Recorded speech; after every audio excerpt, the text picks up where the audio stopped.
பெருமாளிடம் பிடிவாதமும் தேவைதான். மோட்சம் பரமபதம் என்றெல்லாம் வர்ணிக்கப்படும் திருமாலின் உலகத்திற்கு செல்லவே ஏகாதசி விரதத்தை அனுஷ்டிக்கின்றனர் பக்தர்கள். பட்டினி கிடக்கின்றனர், தூக்கத்தை தொலைக்கின்றனர், பெருமாளை பற்றி மனமுருகி பாடுகின்றனர். ஆனாலும் அது அவ்வளவு எளிதில் கிடைத்து விடுவதில்லை. அதே சமயம் எந்த விரதமும் அனுஷ்டிக்காதவர்களுக்கு அது வாய்த்து விடுகிறது.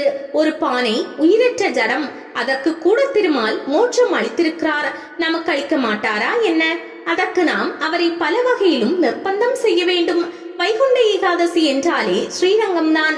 அங்கே ரங்கநாத பெருமாளுக்கு பூஜை செய்து அவருடைய தாசராகவே வாழ்ந்தவர் பிள்ளை பெருமாள் ஐயங்கார்.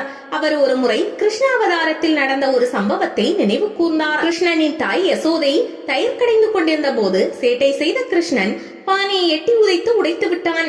யசோதை துரத்த ததிபாண்டன் என்ற நண்பனின் வீட்டிற்கு சென்று காலியாக இருந்த ஒரு பானைக்குள் ஒளிந்து கொண்டான் கிருஷ்ணன்.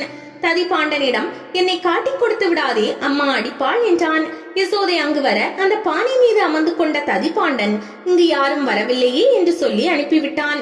தாய் சென்றதும், டே இறங்கு, உள்ளே மூச்சு முட்டுது, வெளியே வரணும் என்றான். கிருஷ்ணா, நீ எல்லோருக்கும் மோட்சம் தரவல்லவன், எனக்கு மோட்சம் கொடுப்பதாய் உறுதியளித்தால் நான் இறங்குகிறேன் என்று பிடிவாதம் பிடித்தான். வேறு வழியே இல்லாமல் உனக்கு மட்டுமல்ல இந்த பானைக்கும் சேர்த்து மோட்சம் அளிக்கிறேன், முதலில் கீழே இறங்கு என்றான் கிருஷ்ணன்.